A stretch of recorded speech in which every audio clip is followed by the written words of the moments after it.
Assalamualaikum warahmatullahi wabarakatuh.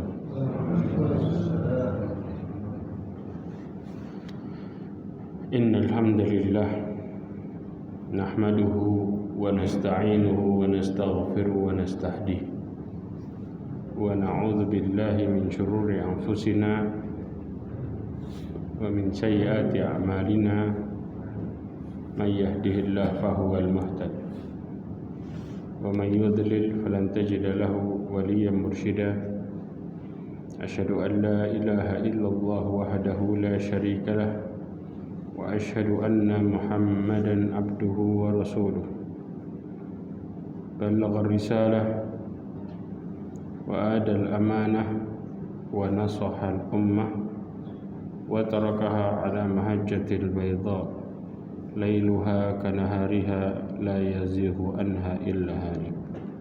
أما بعد معاشر المؤمنين rahimani wa rahimakumullah. Alhamdulillah, kita bersyukur kepada Allah Azza wa Jalla yang memberikan kita anugerahnya, hidayah, inayahnya, sehingga kita bisa berkumpul di tempat ini untuk bersama-sama mencari ilmu agama. Karena sesungguhnya kebahagiaan dan keberuntungan terletak ketika kita menjalankan ketaatan kepada Allah Subhanahu wa taala sebagaimana yang Allah Subhanahu wa taala perintahkan kepada kita semuanya.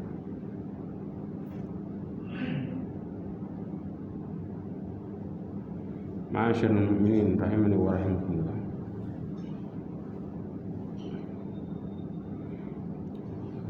Insyaallah hari ini kita akan membahas tentang perkara yang berikutnya, yaitu tentang bagaimana efek kemaksiatan itu. Cuman di sini dari segi dalil di dalam sunnah Nabi sallallahu alaihi wasallam, yaitu hadis Rasulullah SAW. Rasulullah sallallahu alaihi wasallam menggambarkan bagaimana efek dari kemaksiatan. Disebutkan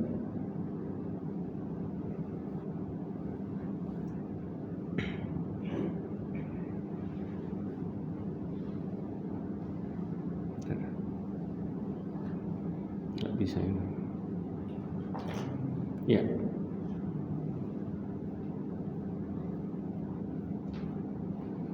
Dalam hadis Rasulullah SAW yang pertama yang dinukil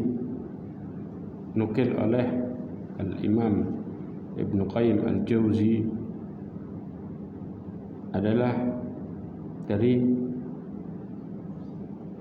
diriwayatkan oleh Imam Ahmad, ya. Hadis ini disebutkan dari Abdurrahman ibn Jubair ibn Nufair dari bapaknya.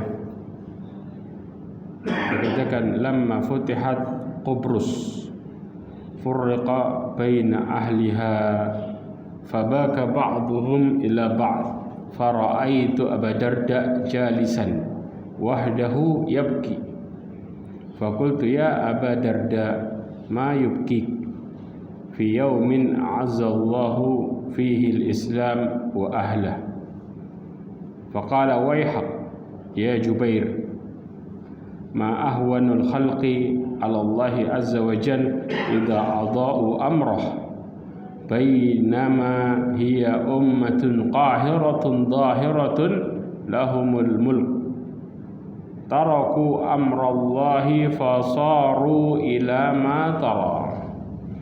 Disebutkan, ya, dalam sebuah atsar, ya, ketika Qubrus itu dikuasai oleh kaum muslimin, maka di saat itu furriqa baina ahliha, maka penduduk aslinya itu tercerai-berai, mereka menangis, ya, satu dengan yang lainnya karena ketakutan, ya.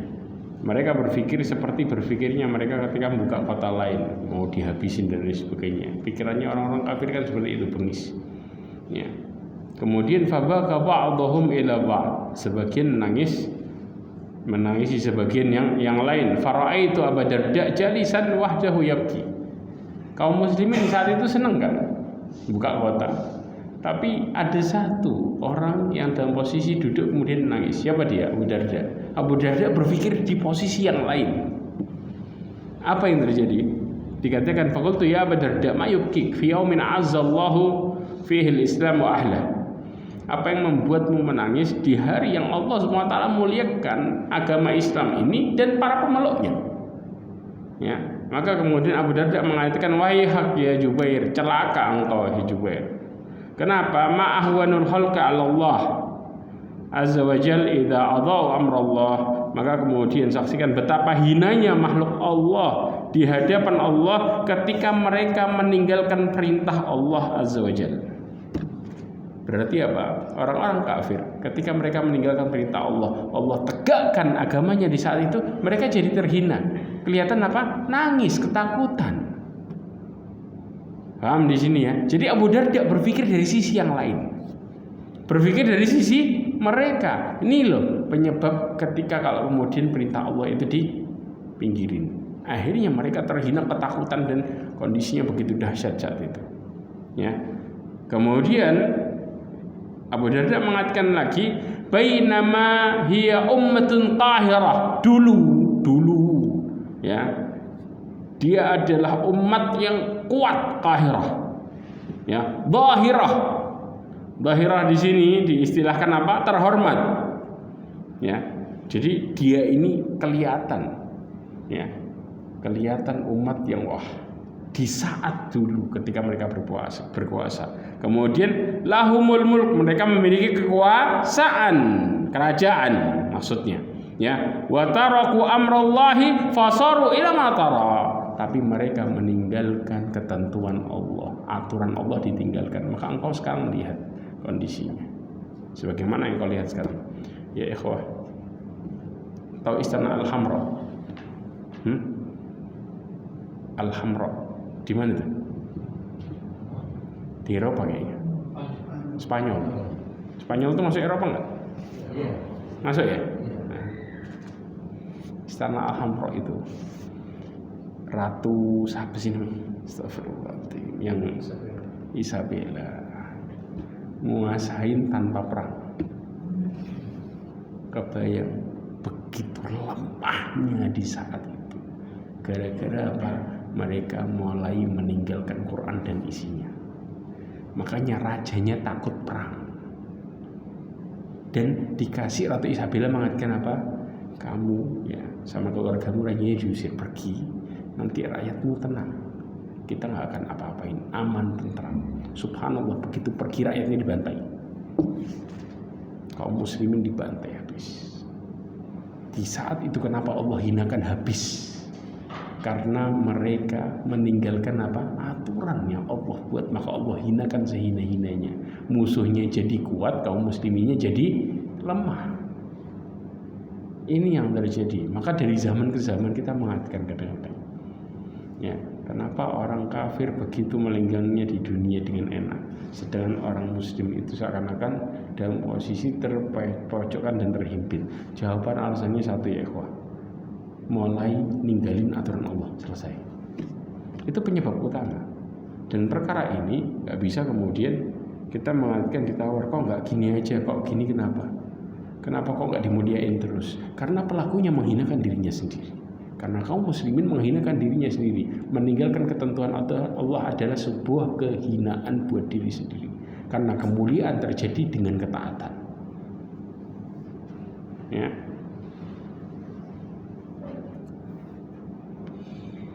Ma'asyiral mu'minin rahimani wa rahimakumullah. Coba perhatikan dengan baik. Sebentar. Nggak muncul. Ya insyaallah. Khair insyaallah. Yang berikutnya, ya. Dari sini ada beberapa pelajaran. Di antaranya, coba perhatikan baik-baik. Kita meninggalkan ketentuan Allah itu efeknya dahsyat. Nah, gimana kalau kemudian kita meninggalkan sebagian ketentuan Rasulullah SAW? Sebagian, kita nggak bicara totalitas nih, sebagian. Ya, ini merupakan perkara yang juga perkara kita ini harus menerima Islam dan melakukan secara totalitas. Nggak bisa, karena Allah mengatakan apa? Orang-orang ada yang melakukan apa? Yu'minuna bi ba'd wa yakfuruna bi ba'd. Mereka mengimani sebagian, mengingkari sebagian, dan ini nggak diterima. Karena orang Muslim yang sebenarnya mereka melakukan Islam secara kafah, totalitas, itu baru kemudian Allah muliakan. Makanya Abu Bakar As-Siddiq radhiyallahu an dia mengatakan, ya, disebutkan di dalam Sunan Abi Dawud perkataan athar Abu Bakar, laisa tarikan syai'an kana Rasulullah sallallahu alaihi wasallam ya'malu bihi illa umiltu bihi wa inni ahsya in taraktu syai'an min amrihi an azigha. Dikatakan Abu Bakar, aku tidaklah membiarkan satu pun yang Rasulullah SAW amalkan kecuali aku mengamalkannya karena aku takut jika meninggalkan satu pun aku akan menyimpang. Abu Bakar manusia yang terbaik. Bagaimana ketika Rasulullah mencintainya, karena dia membenarkan dari pertama, ngikutin total, ya, itu masih berpikir kalau tak tinggalin satu maka saya akan nyimpang. Satu, paham ya? Ini menunjukkan bagaimana rasa takut Abu Bakar yang sangat luar biasa. Bahkan Ibnu Battal mengomentari di dalam kitabnya Al-Ibana, disebutkan, wahai saudaraku, orang yang paling jujur, ya, masih merasa takut pada dirinya akan menyimpang jika dia menyelisihi satu dari perintah Nabi SAW. Bagaimana dengan orang-orang yang mengejek Rasulullah SAW dan mengejek perintahnya, aturannya, dan membanggakan dirinya dengan menyelisihinya? Tambah parah jauh. Orang satu aja ketakutan kalau nyeleweng, lah kebayang kalau ada orang yang kemudian menghina aturan. Paham ya? Ini perkara yang gede lagi. Makanya kalau di dalam agama ini, kenapa hidup kita ruwet? Nah, kebayang berapa banyak aturan yang kadang-kadang kita tawar, nggak terasa, kok abot. Istilah berat itu karena kita kacamatanya hawa nafsu, maka apapun jadi berat. Tapi kalau diistilahkan, kita bicara minta sama Allah, berarti kan minta sama Allah langsung, maka nggak ada istilah berat. Allah yang ngasih pertolongan, yaitu dimudahkan dia melakukan ketaatan itu sendiri. Ya. Sebagaimana Allah SWT mengatakan, "Faman yuridillahu yahdiyahu yashrah sadrahu lil Islam." Coba perhatikan tafsirnya.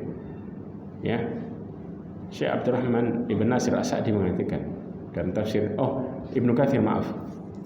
Barang siapa yang Allah menghendaki kepadanya untuk dilapangkan dadanya untuk menerima Islam, barang siapa yang Allah kehendaki untuk diberikan dia hidayah, maka Allah akan lapangkan dadanya untuk menerima Islam. Ya syarah sadruhul Islam, itu yang pertama, dia dimudahkan untuk memeluk Islam. Perhatikan, dimudahkan.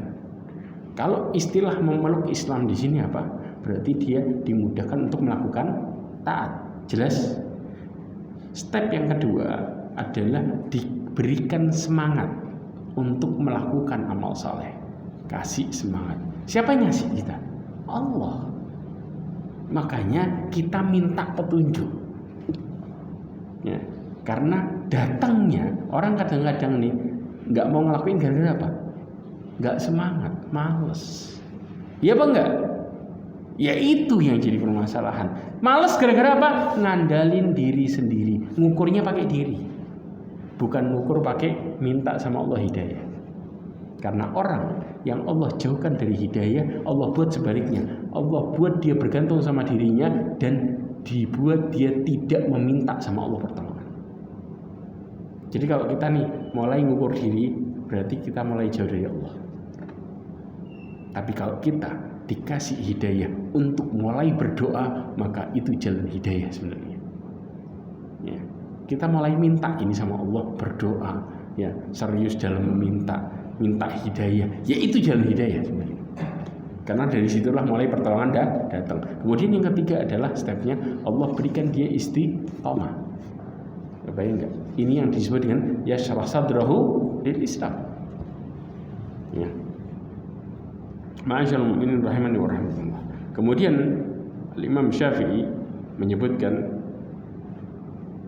di dalam kitabnya Ibnu Qayyim, ya, dikatakan di dalam Ta'dhimus Sunnah, disebutkan perkataan Imam Syafi'i, kaum muslimin sepakat bahwa siapa saja yang telah jelas aturan Rasulullah SAW, tidak halal baginya untuk meninggalkannya karena perkataan orang lain. Jadi kalau kita dihadapkan dengan aturan hadis Rasulullah SAW, kemudian kita mengatakan kata fulan atau siapapun di bawahnya, sahabat ngomong gini, dibenturin tuh aturan, maka itu nggak seharusnya. Maka harusnya perkataan sahabat diapain? Disingkirin. Kalau bertentangan, tapi nggak mungkin, karena mereka melakukan sebagaimana yang Rasulullah lakukan. Ya. Kemudian Imam Ahmad rahimahullah mengatakan barang siapa yang menolak hadis Rasulullah SAW, maka dia telah berada dalam jurang kebinasaan. Kenapa? Imam Malik ibn Anas mengatakan sunnah Nabi SAW, petunjuk Nabi SAW adalah perahunya Nabi Nuh. Tahu maksudnya perahunya Nabi Nuh? Kenapa diistilahkan perahu? Karena di saat terjadinya banjir, yang selamat siapa?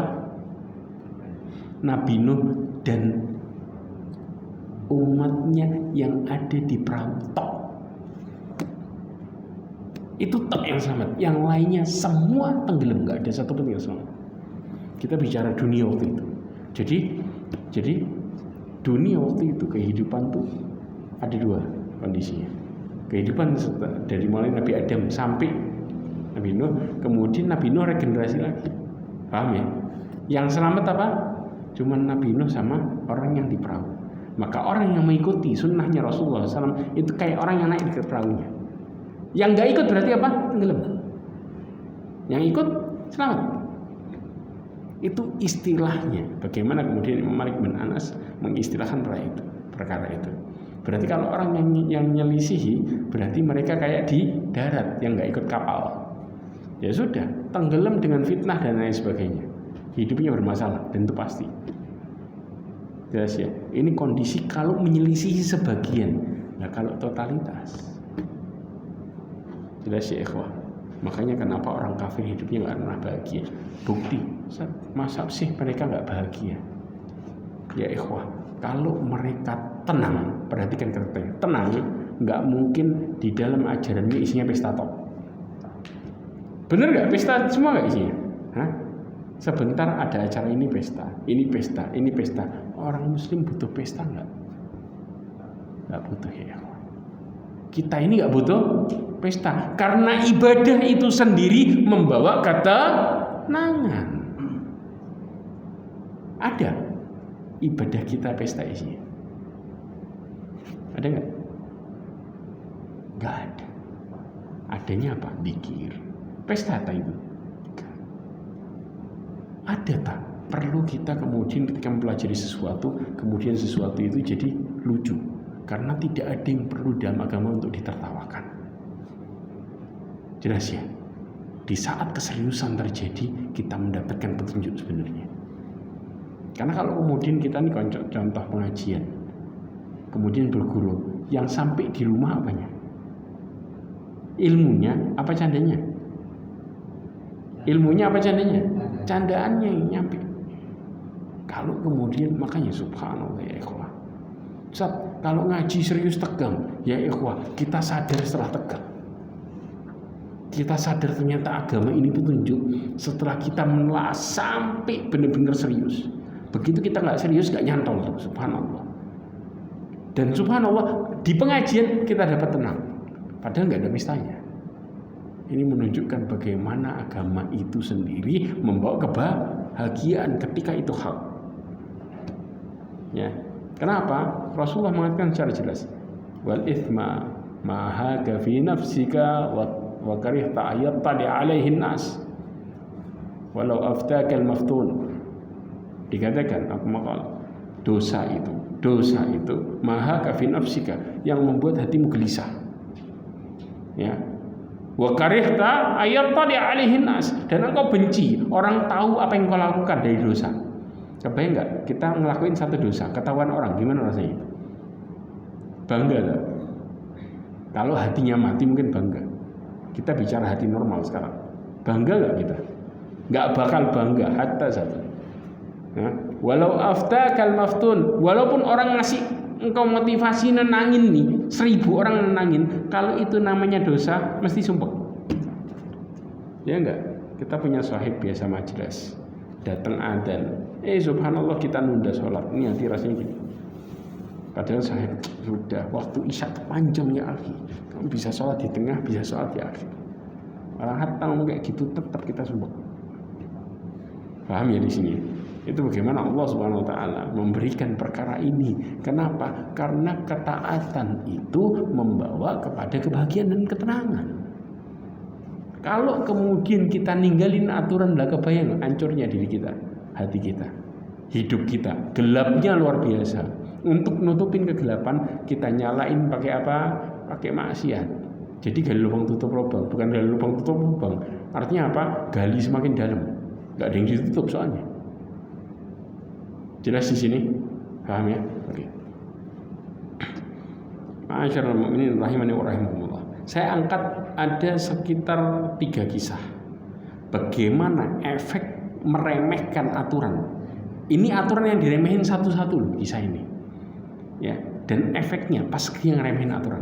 Yang pertama, kisah di mana Abdurrahman ibn Harmalah mengatakan ada seorang laki-laki datang kepada Sa'id ibn Musayyab untuk menitipkan sesuatu karena mau berangkat haji dan umrah. Kemudian Sa'id mengatakan, janganlah pergi, hendaklah engkau sholat terlebih dahulu, karena Rasulullah SAW bersabda. Sa'id ibn Musayyab, ya. Ini apa ini? Tabi'in apa tabi'in? Tabi'in. Fikih, ahli fikihnya tabi'in Sa'id ibn Musayyab ini. Dia mengatakan Rasulullah SAW pernah mengatakan dalam hadisnya, la yakhruju ba'dan nida minal masjid illa al-munafiq illa rajulun akhrajathu hajatuhu wa huwa yuridu raja'ata ila al-masjid. Tidaklah seseorang keluar dari masjid setelah adzan kecuali orang munafik atau seseorang, atau kecuali seseorang yang apa? Seseorang yang dia keluar dari masjid karena dia punya hajat, keperluan, ya, dan dia mau kembali lagi ke masjid baru boleh, ya. Kemudian akhirnya apa? Orang ini mengatakan tapi, nah, teman-temanku padahal dinasihatin pakai hadis, jelas ya, dinasihatin pakai pandangan Rasulullah, tapi dia kemudian buat alasan untuk apa? Nolak, nimpali dengan mengatakan teman-temanku sedang menunggu di Al-Harrah, ya. Harrah ini nama daerah. Kemudian apa? Dia pun keluar masjid. Maka Sa'id bin Musayyib menyayangkan kepergiannya. Tiba-tiba dikabarkan orang itu terjatuh dari kendaraannya dalam posisi kakinya patah. Habis keluar.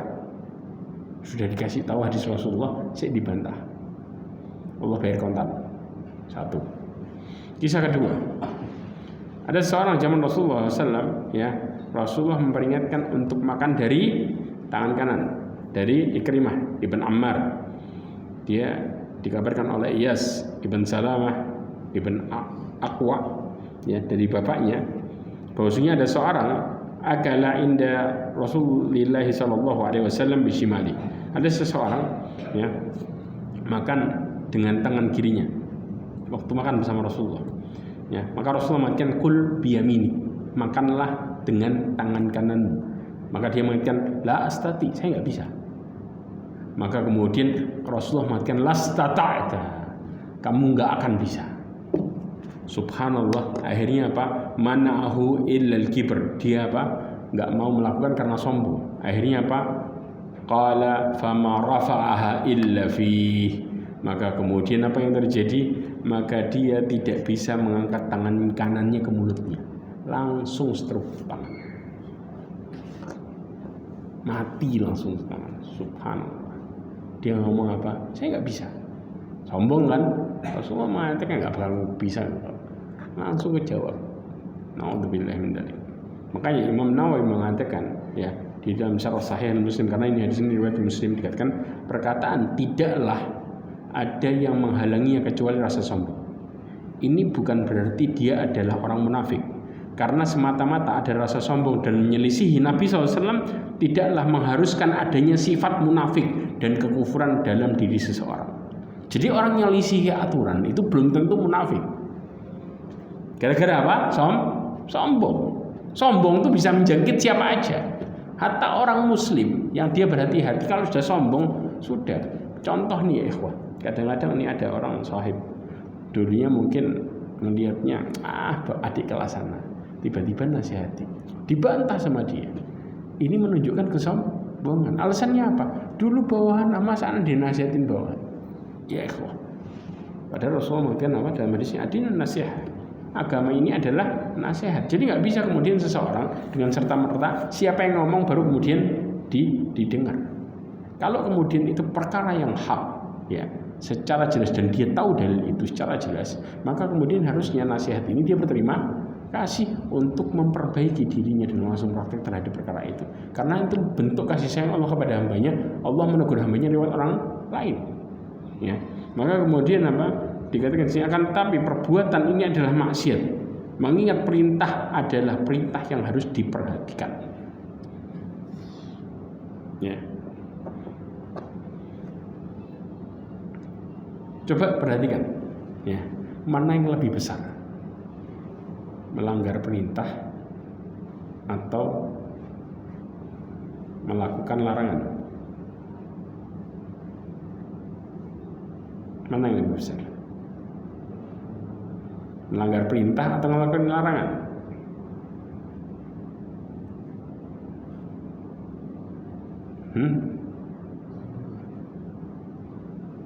Bingung? Melanggar perintah lebih mengerikan. Karena semua perkara yang kemudian membuat mereka menjadi ini, karena apa? Dijelaskan tentang bagaimana perintah, jangan keluar. Perintah bukan? Kemudian Rasulullah mengatakan makan dengan tangan kanan. Perintah bukan? Maka perkara melanggar perintah lebih mengerikan dibanding dengan melakukan larangan. Allah Subhanahu wa taala memerintahkan kepada Nabi Adam untuk apa? Untuk tidak makan pohon dari pohon itu. Jelas ya? Perkataan Allah, perintah bukan itu? Apa bentuknya langsung jangan makan? Allah memerintahkan di awal, paham ya? Maka kemudian ketika Allah memerintahkan, ya, kemudian dilanggar maka efeknya mengerikan. Nah, iblis, apa yang terjadi? Diperintahkan bukan? Apa dilarang? Yang iblis lakukan melanggar perintah atau melakukan larangan? Melanggar perintah. Sampai akhirnya dibuat jadi apa? Terlaknat sepanjang hidupnya. Jadi melanggar perintah itu lebih berat konsekuensinya dibanding dengan melakukan larangan. Ya. Makanya lihat ya ikhwah. Allah memerintahkan kita untuk menyembah Allah Ta'ala dan tidak menyekutukan Allah Azza wa Jalla. Makanya kata-kata melanggar perintah ketika kemudian dilakukan Allah. Kemudian yang ketiga adalah meremehkan sunnah Nabi SAW ketika bangun tidur di malam hari. Ini terjadi dari Abu Abdullah Muhammad ibn Ismail At-Taimi menjelaskan di dalam Sahih, dinukil perkataan ini dalam Sahih Muslim, berkata, aku telah membaca di sebagian kisah mengenai ahli bid'ah yang ketika hadis Nabi SAW ya dijelaskan dalam Bukhari Muslim disebutkan idza istayqadha ahadukum min naumihi fala yaghmis yadahu fil ina'i hatta yaghsilaha thalathan fa innahu la yadri ayna batat yadah. Rasulullah menjelaskan kalau seseorang itu bangun tidur ya maka janganlah memasukkan tangannya ke bejana yang ada airnya, dicemplungin dulu, kecuali apa? sampai dia menyuci 3 kali, karena dia nggak tahu waktu tidur tuh tangannya mendarat kemana aja. Ya kan? Kita apa sadar? Ini tangan masuk kemana aja? Enggak sadar kan? Kami orang good. Ya, makanya kemudian disuruh nyuci 3 kali, baru ngambil air untuk mulai wudhu pakai tangannya. Jelas ya, ikhwah. Tapi ya, maka kemudian ahli bid'ah itu mengatakan, saya tahu kemana tangan saya bermalam di ranjang. Ketika dia mengatakan itu, hari itu malam harinya bangun tidur kagetnya luar biasa. Tahu yang terjadi, tangannya masuk ke duburnya sampai ke pergelangan. Kebayang rasanya. Na'udzubillah min dzalik. Gara-gara dia mengatakan, saya ngerti, sadar nih tanganmu kemana, sadar. Dengan sombong tuh orang, akhirnya subhanallah. Aturan perintahnya apa? Disuruh apa? Cuci tangan. Subhanallah. Sama dia dengan sombongnya mengatakan, wah saya bilang, saya tahu. Keluar bangun tidur, dia tiba-tiba melihat tangannya sudah masuk seperjalan. Yang mengatakan, maka hendaklah seorang berhati-hati dalam meremehkan sunnah Nabi SAW dan kondisi-kondisi yang menuntut diam. Makanya akibatnya dari perbuatan tersebut sehingga mereka merasakan perkara ini. Disebutkan dalam kitab Bustanul Arifin yang ditulis oleh Al-Imam Nawawi. Ma'asyiral mu'minin rahimani wa rahimakumullah. Kemudian yang berikutnya ya dinukil oleh Al-Imam Ibnu Qayyim Al-Jauzi mengatakan, wa qala Ali ibn Ja'd ya, amba'ana Syu'aib an Amr ibn Murrah qala sami'tu Abu Bakhtar, aku mendengar Abu Bakhtar yaqul akhbarani min man sami'a an-nabi sallallahu alaihi wasallam, yang telah mengabarkan kepadaku orang yang mendengar dari Nabi sallallahu alaihi wasallam, la yahlikan nas hatta ya'diru min anfusihim, manusia ini enggak akan pernah binasa ya kecuali apa? Mereka telah melakukan banyak dosa. Ya'diru min anfusihim ini juga disebutkan, yaitu mereka mencari-cari alasan atas kesalahan. Jadi sudah salah tapi masih nyari alasan. Berarti nyari apa di sini? Mencari pembenaran. Kalau sudah ini yang terjadi, maka otomatis Allah Subhanahu wa taala akan membinasakan. Orang bukan nyari kebenaran lagi. Dosa yang dilakukan gara-gara apa? Cari pembenaran. Alhamdulillah. Datang dalil tapi masih cari yang lemah buat dukung dia. Kadang-kadang subhanallah ada pertanyaan, dan ini enggak sedikit orang tanya, ada enggak dalil yang membolehkan kayak gini? Membolehkan, bukan bagaimana hukumnya ini, tapi enggak dibalik dengan pertanyaan apa? Ada enggak dalil yang membolehkan? Kenapa dia tanya itu? Karena dia kepingin ada dalil yang dukung dia. Kalau orang tanya kebenaran, dia akan mengatakan apa hukumnya ini, betul apa enggak? Tapi kalau orang pembenaran, ada yang enggak yang bolehkan ini? Mudah-mudahan boleh. Subhanallah. Ini yang terjadi ya. Jadi kayak terkesan apa? Memaksakan. Begitu enggak boleh. Mosok sih enggak boleh, sedikit aja boleh, mosok enggak boleh. Makanya akhirnya apa? Dalil jadiin bisnis. Yang penting tuan-tuan senang, ya Allah. Ini mengerikan ya ikhwah. Ini mengerikan. Makanya umat diadab dengan berbagai macam karena banyaknya orang model kayak gini. Ya. Rasulullah SAW mengatakan, ya, ini perkara yang disebut dengan apa? Menyelisih amar ma'ruf nahi mungkar. Orang harusnya ya menyuruh kepada yang ma'ruf, tapi enggak.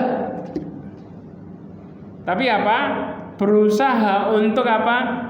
Menyeru kepada kemungkaran, mencegah yang ma'ruf. Diputar balik kondisi yang seperti ini. Makanya Allah mengatakan apa? Yashtaruna bi ayatillahi tsamanan qalila. Orang yang bersikap ini, mereka menjauhi amar ma'ruf nahi munkar. Pasti. Karena memperjualbelikan agama jatuhnya. Ya, seakan-akan fatwa itu bisa diputar balik. Bahkan para ulama mengatakan man tatabba rukhas faqad tazandaqa. Orang yang cari-cari yang gampang itu termasuk orang-orang yang zindik. Tahu? Orang-orang yang mereka kayak orang nggak punya agama. Jelas. Orang yang cari contoh dari 4 madhab. Yang ini yang boleh mana madhab ini diikuti. Yang ini yang boleh mana madhab ini diikuti. Jadi cari yang zen dari 4 madhab ini, kemudian diikuti sama dia, diambil. Kan ini boleh. Kan kata ini boleh. Jadi yang zen diambil sama dia. Bukan yang kuat, tapi yang enak. Ya. Orang yang model seperti ini, orang-orang yang zindik. Ya. Mereka yang jauh dari agama sebenarnya. Karena modelnya seperti ini, mencari pembenaran dengan pakai madhab. Kan khilaf. Semua diantem khilaf pokoknya. Hatta dia tahu yang rajih ini, yang ini lemah. Jumhur ulama mengatakan ini, yang kuat dalilnya jelas, yang ini lemah. Tetap dia ikuti, pokoknya khilaf. Kita mau cari yang kuat atau mau cari pembenaran? Itu yang pertanyaannya. Makanya Rasulullah mengatakan orang yang kemudian meninggalkan, kata Rasulullah, walladzi nafsi biyadihi, demi jiwaku yang ada di tangannya, demi Allah, la ta'murunna bil ma'ruf wa la tanhauna 'anil munkar aw la yushikanna Allahu ay yab'atsa 'alaikum iqaban minhu thumma tad'unahu fala yustajabu lakum.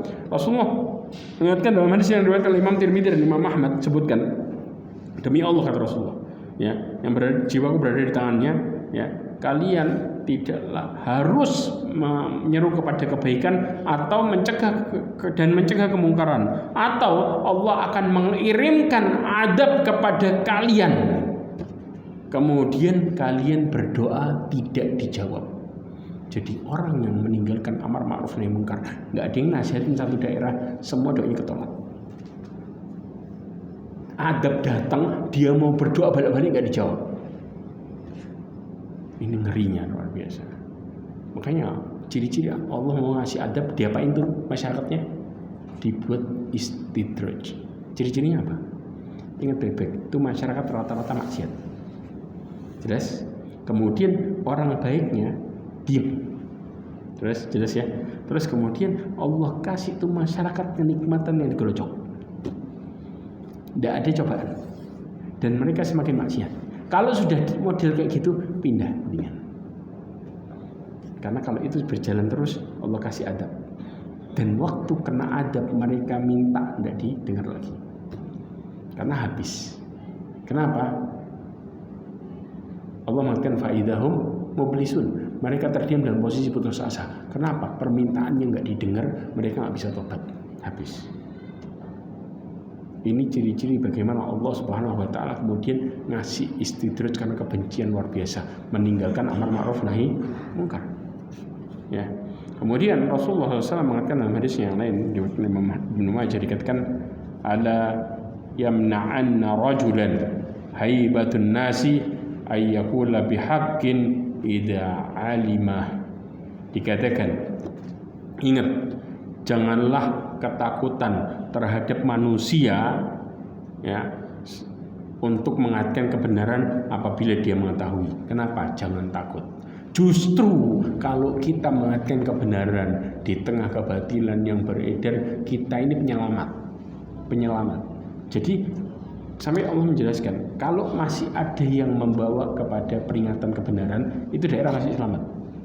Kalau masih ada yang nasihati, nggak selamatnya kapan? Ketika nasihatnya sudah nggak ada, baru mulai berjalan prosesnya. Jelas ya ikhwah.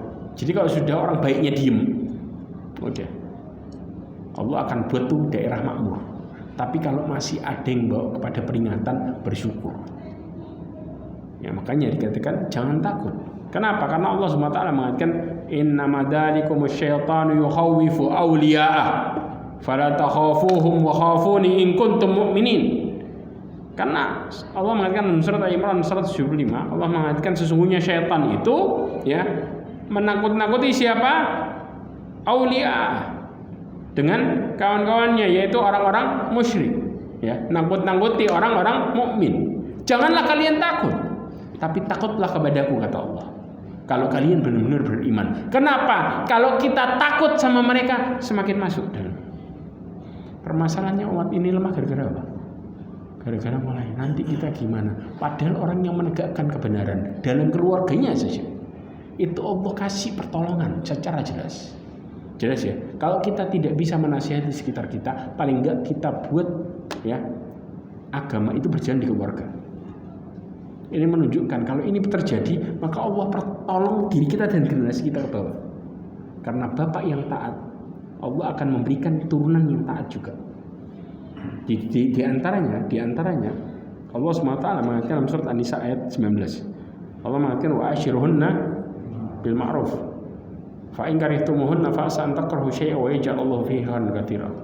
Allah menjelaskan bagaimana cara suami istri mempertahankan rumah tangganya. Kata, wahai para suami, kalau engkau benci sama satu sifat istrimu, Allah berikan di baliknya kebaikan yang sangat banyak. Di dalam Zubdatut Tafsir disebutkan poin yang terakhir, ada 4 poin sebenarnya.